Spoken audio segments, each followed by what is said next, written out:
إشادات واسعة بأداء المنتخب المغربي رغم خروجه من نصف نهائي المونديال.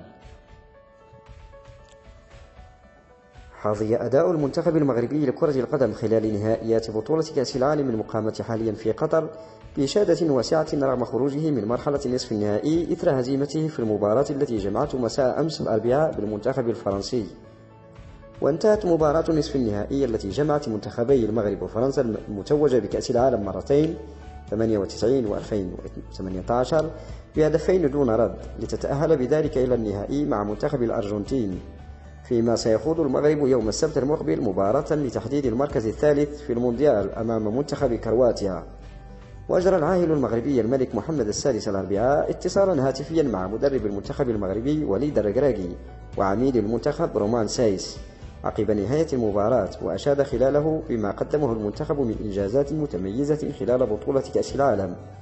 وذكرت وكالة الأنباء المغربية أن العاهل المغربي نوه بأداء وليد الركراكي الذي استطاع بعد شهور قليلة فقط من توليه قيادة المنتخب الوطني من تكوين فريق من اللاعبين يتمتع بالتماسك والروح القتالية، بما مكنه من تسجيل حضور متميز في هذه التظاهرة وتشريف الشعب المغربي والجمهور العالمي من خلال قيمة الرياضة الرفيعة وموهبته النموذجية.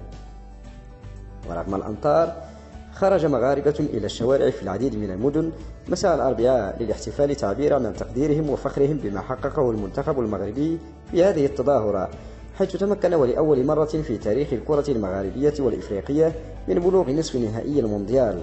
وأشاد العديد من الزعماء والسياسيين والمشاهير بدورهم بأداء وإنجازات أسود الأطلس خلال كأس العالم. وفي هذا الإطار غرد الرئيس الفرنسي إيمانويل ماكرون الذي حضر مباراة نصف النهائي لتشجيع منتخب بلاده قائلا: إلى أصدقائنا المغاربة، تهانينا على هذه المسيرة الجميلة، لقد بصمتم تاريخ كرة القدم.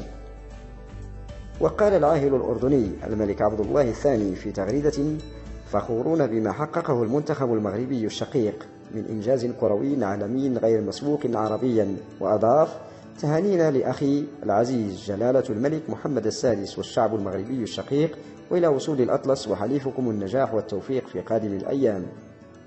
وقال نائب رئيس دولة الإمارات رئيس مجلس الوزراء حاكم دبي الشيخ محمد بن راشد آل مكتوم في تغريده: فخورين بالأسود، فخورين بالأداء، فخورين بالروح، فخورين بالوصول. المغرب رفع رأس العرب في المحفل الدولي العالمي الأكبر. شكرا أسود الأطلس.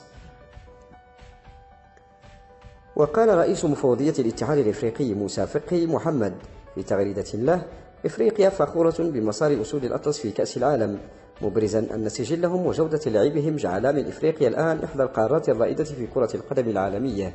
شكرا لكم يا أسود لأنكم رفعتمونا عاليا.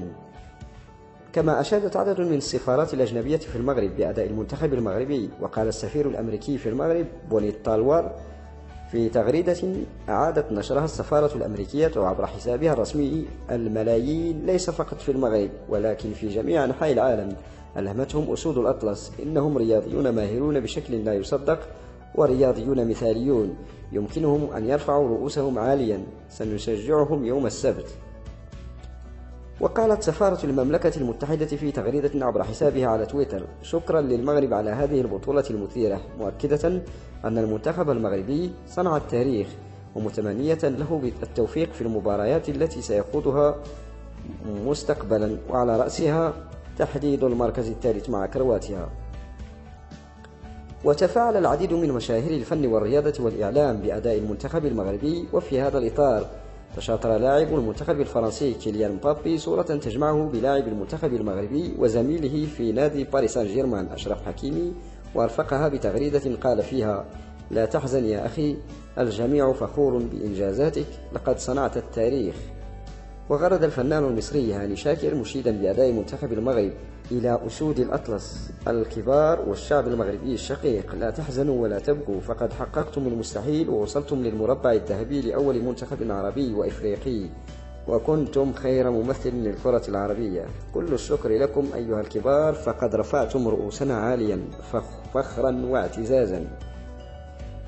وغرد الفنان اللبناني راغب علامة: بالرغم من عدم الفوز لكن المنتخب المغربي قد قدم مباراة بمستوى رائع وعالمي، والأداء نفسه هو بطولة كأس العالم، كل التحية لكم يا أسود، أنتم فخر للعالم العربي. الفنانة الإماراتية أحلام بدورها قالت في تغريدة لها: شكرا لمنتخب العرب وفخرها المنتخب المغربي على الأداء الرجولي، ما قصرت، أبدعت وأمتعت، شكرا لكم من القلب، بكم نفخر وبكم نفرح.